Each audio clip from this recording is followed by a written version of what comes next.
വാർത്താ ദിനം തുടരുന്നു. തെരഞ്ഞെടുപ്പ് പ്രചാരണ പ്രവർത്തനങ്ങൾക്കായി BJP ദേശീയ നേതാവ് JP നദ്ദ കോഴിക്കോട്ടുണ്ട്. അദ്ദേഹം തെരഞ്ഞെടുപ്പ് പ്രചാരണ പരിപാടിയിൽ പങ്കെടുക്കുന്നു. അതിന്റെ തത്സമയ ദൃശ്യങ്ങൾ കാണാം.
SKMR വിവരങ്ങളുമായി ചേരുന്നു.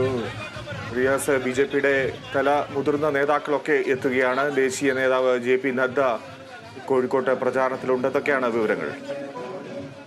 BJPയുടെ ദേശീയ അധ്യക്ഷൻ JP നദ്ദ നയിക്കുന്ന റോഡ് ഷോ ഇവിടെ കോഴിക്കോട് തുടങ്ങിക്കഴിഞ്ഞു. സ്ഥാനാർത്ഥി MT രമേശ് അടക്കമുള്ളവരാണ് റോഡ് ഷോയിൽ പങ്കെടുക്കുന്നത്. അദ്ദേഹം ഇന്ന് വൈകുന്നേരം 5 മണി മുതലായിരിക്കും അദ്ദേഹത്തിന്റെ റോഡ് ഷോ എന്നാണ് ആദ്യം അറിയിച്ചിട്ടുണ്ടായിരുന്നത്. എന്നാൽ അത് പിന്നീട് രാത്രി 7 മണിയിലേക്കാക്കി. പക്ഷേ അദ്ദേഹം കോഴിക്കോട് കരിപ്പൂരിൽ വിമാനമിറങ്ങാൻ വൈകി. പിന്നെ തുടർന്ന് ഇപ്പോൾ അല്പം മുൻപ് 8:30 കൂടിയാണ് അദ്ദേഹത്തിന്റെ റോഡ് ഷോ ഇവിടെ അരയടുത്ത പാലത്ത് നിന്നും ആരംഭിച്ചിട്ടുള്ളത്. വലിയ ഒരു പങ്കാളിത്തമാണ് BJP പ്രവർത്തകരുടേതായി ഇതിൽ ഉള്ളത്. NDA പ്രവർത്തകരുടേതായി ഇവിടെ ഈ റോഡ് ഷോയിലുള്ളത്. ഈ റോഡ് ഷോ ഇപ്പോൾ വാഹനത്തിന് മുകളിലാണ് JP നദ്ദ പ്രവർത്തകരെ അഭിവാദ്യം ചെയ്യുന്നത്.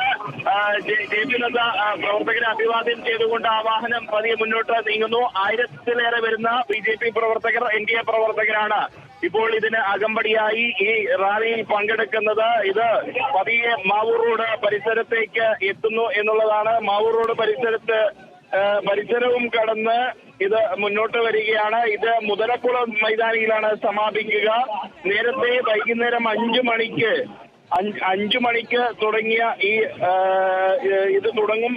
അതിനുശേഷം 9 മണിക്ക് ഇത് സമാപിക്കുമെന്നായിരുന്നു അറിയിച്ചിരുന്നത്. പക്ഷേ ഇതിപ്പോൾ 8:30 തുടങ്ങിയതിനാൽ തന്നെ ഇത് ഒരുപക്ഷെ 9:30 10 മണിയോ ആകും ഇത് സമാപിക്കാൻ എന്നുള്ളതാണ്. ഏതായാലും JP നദ്ദ എന്തെങ്കിലും സംസാരിക്കുമോ എന്ന കാര്യം വ്യക്തമല്ല. പക്ഷേ അദ്ദേഹം റോഡ് ഷോയിൽ പങ്കെടുക്കുന്നു എന്നുള്ളതാണ്. ഒരുപക്ഷെ BJP സംസ്ഥാന അധ്യക്ഷൻ കൂടിയായ വയനാട്ടിലെ NDA സ്ഥാനാർത്ഥി K സുരേന്ദ്രന്റെ തെരഞ്ഞെടുപ്പ് പ്രചരണത്തിന്റെ ഭാഗമായി കേന്ദ്രമന്ത്രി സ്മൃതി ഇറാനി കഴിഞ്ഞ ദിവസം വയനാട്ടിലെത്തിയിരുന്നു. അതിനുശേഷം ഇവിടെ മലബാർ മേഖലയിൽ എത്തുന്ന ഏറ്റവും മുതിർന്ന BJP നേതാവാണ് ഇപ്പോൾ JP നദ്ദ എന്ന് പറയുന്നത്. പ്രധാനമന്ത്രി നരേന്ദ്രമോദി നേരത്തെ കേരളത്തിന്റെ വിവിധ ഭാഗങ്ങളിൽ തെരഞ്ഞെടുപ്പ് പ്രചരണങ്ങളിൽ പത്തനംതിട്ടയിലടക്കം തൃശ്ശൂരിലടക്കം അദ്ദേഹം സംബന്ധിച്ചിരുന്നു. എന്നാൽ ഈ മലബാർ മേഖലയിലേക്ക് പ്രധാനമന്ത്രി വന്നിരുന്നില്ല. പ്രധാനമന്ത്രി വരും എന്നൊരു സൂചന ഉണ്ടായിരുന്നെങ്കിലും അതിപ്പോഴും BJP നേതാക്കൾ സ്ഥിരീകരിക്കുന്നില്ല. ആ സാഹചര്യത്തിൽ കൂടിയാണ് ഈ JP നദ്ദ ഇവിടേക്ക് MT രമേശിന്റെ തെരഞ്ഞെടുപ്പ് പ്രചരണാർത്ഥം എത്തുന്നത്. അതുകൊണ്ട് തന്നെ ഇപ്പോൾ അതിന്റെ ഭാഗമായുള്ള റോഡ് ഷോയാണ് വളരെ ആഘോഷപൂർവ്വം തന്നെ BJP പ്രവർത്തകരുടെ നേതൃത്വത്തിൽ NDAയുടെ നേതൃത്വത്തിൽ ഇപ്പോൾ നടന്നുകൊണ്ടിരിക്കുന്നത്. ശരി, റിയാസ് KMR റിപ്പോർട്ട് ചെയ്യുന്നു കോഴിക്കോട്ട് നിന്നും.